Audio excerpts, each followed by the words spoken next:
All right, interesting day yesterday, right? It was very,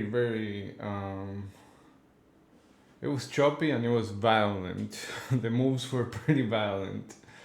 We were going back and forth between the weekly pivots, um, and the moves were pretty big. The ranges were pretty big, so it was good opportunities, but not easy trading unless you had wide stops. Um, so we closed at 51.12 yesterday. Overnight, we moved below the low from yesterday, all the way to the 86-ish level, and then we found support there. And I don't know if honestly I didn't even look, but I think there was either some news or something happened, but big turnaround, and came back above the weekly pivot, consolidated a little bit, and then now just pushed after the unemployment number, pushed higher and broke above yesterday's high. Now came back below it. We're consolidating a little bit, so we have to see if this breakout holds, right? So if we get below this 28 level, I say we're gonna do another attempt to go back to value. The 20-day point of control is right now at, let me show the chart right here, but it's around 51.02, which is gonna be the magnet in the case we come back down, right? So I'm looking at this right here, this low volume area, which is also where we broke above just now, what I was just showing. And then if we come down, we do have some high volume areas here that we could use as first targets. And then this one is the biggest level, 51.02. And then 85, right? And of course, as usual, if we start moving higher, then we come back. Then I would look for the other side of the range again. But then this time I would probably look for a break because we tested it 1, 2, 3, 4 times. So if we test it again, I would say that it's gonna break, and then we're gonna get into this previous distribution.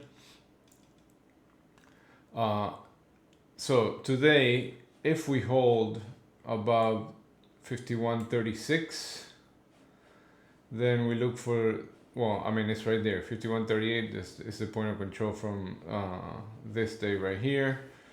And then I will look for travel back all the way above the previous week's high, then test this little high volume node, and then if we break this high, then I will look for my target that I had before, that was 51.80.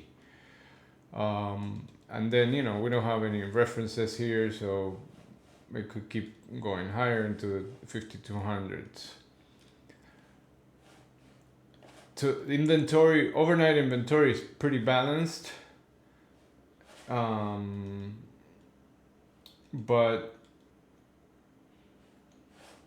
nothing. But that's it.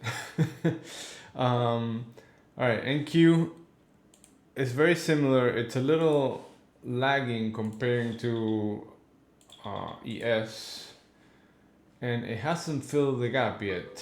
So this gap that we're showing here, ES filled it to the tick, but NQ hasn't. So NQ still have to break yesterday's high, go through this low volume area, and then fill the gap.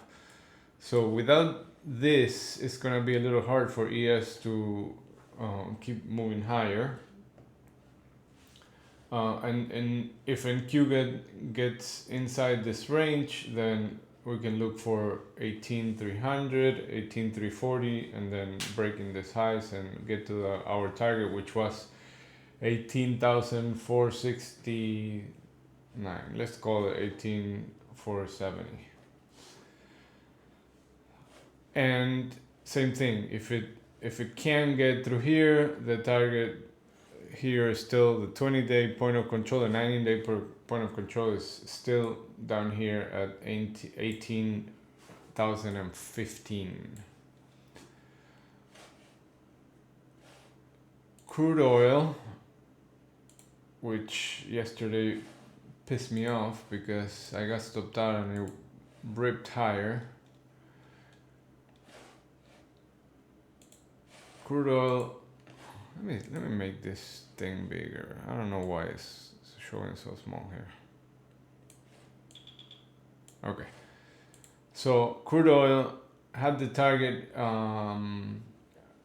at this 80.20, and I said it could take this highs because it had already tested this level, so it got all the way to 80, almost 80.70, and then came down